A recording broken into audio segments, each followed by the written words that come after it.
Hey, it's your girl Kashan Cookie Dough. Welcome back to my channel. If you like, comment, subscribe, so you always catch these videos on that post notifications so that you can find every time there's a pretty plus child. That is a mouthful, calling thousands pretty, but that is a whole another story.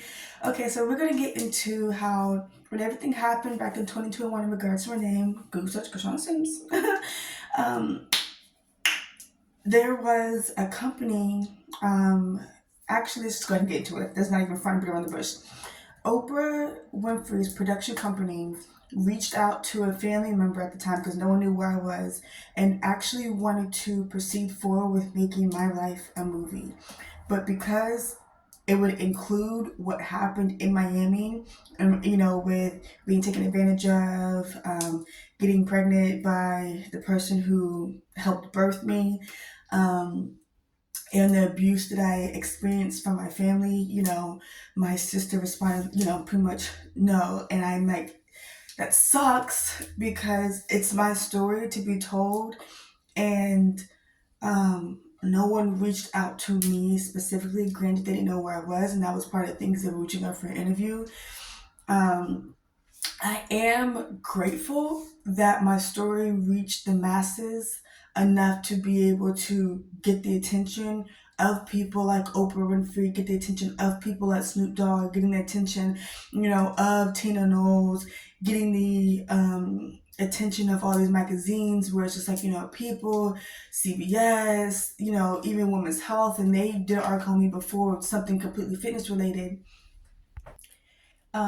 because there are so many women in the world who've gone through stuff that I've gone through, where I literally was attacked in my own home by my family, and they may not even live to tell their story. For instance, my grandma on my dad's side, she experienced, I have a call, where she literally was attacked in her own, where literally she was attacked in her own home. Her husband at the time came into the house really aggressive. She told him to leave, and that if he came back with that same energy, then she would take the precautionary measures needed. He left. He went out drinking. He came back, and he went to attack her, and she ended up having to psh him, and that is actually what took his life. And the trauma my dad faced was the fact that he saw all that happened, and was holding his dad as he took his last breaths. And I get it. As a kid, that is very traumatic. And he refused to go to therapy. And he grew up with a lot of resentment towards his mom while still loving for his mom. But what he didn't understand is that his dad caused it. And,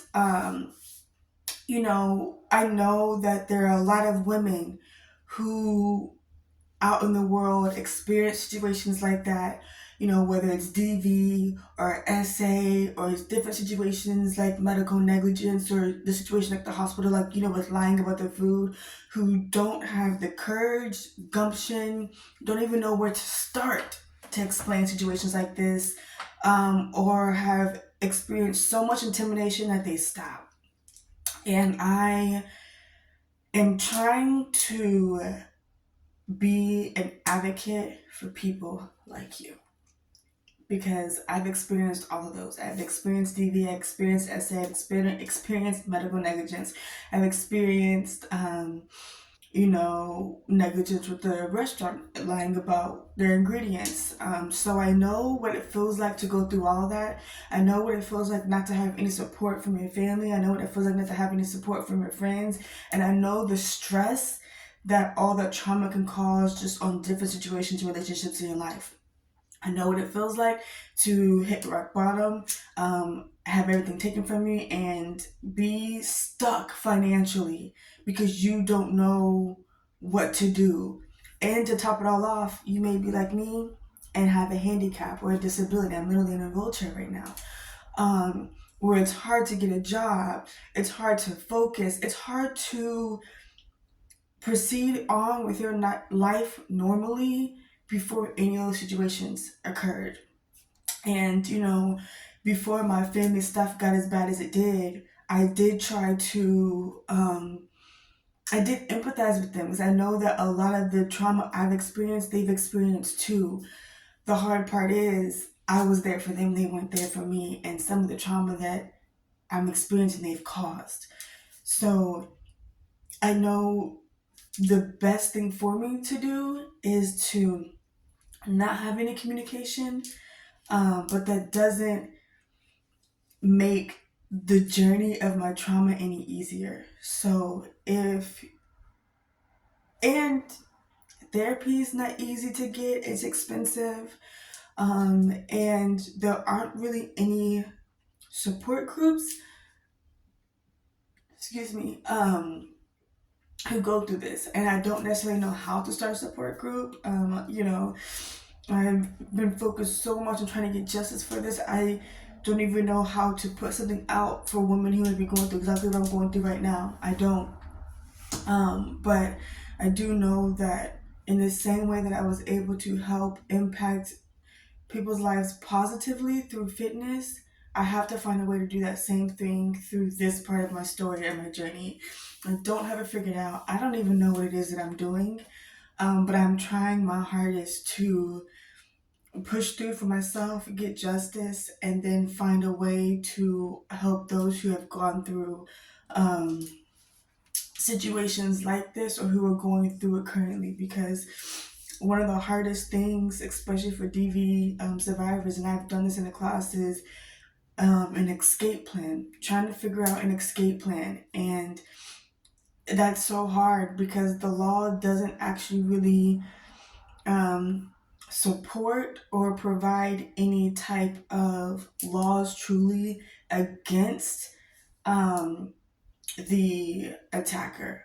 And because I've experienced stuff like that, the best thing I knew to do was just share my story online. So that way, if anybody sees any of the people that I've talked about close to me or near me, then they know something's wrong because I've explained the trauma and drama that I've gone through. And granted, again, I know everybody doesn't have a platform to do that, so I'm trying to figure out how to help women escape, and help women realize that their trauma doesn't define them. They're better than their trauma. They can overcome their trauma, and they deserve to live a happy, healthy life, and they can. I'm trying to figure that out for myself, but I want you to know, if you're watching this video, you can, and it is in you to keep fighting so that way you can have a really long, fulfilling life. Because most survivors of DV, of SA, or medical negligence don't get to live to share their story. And I know that in itself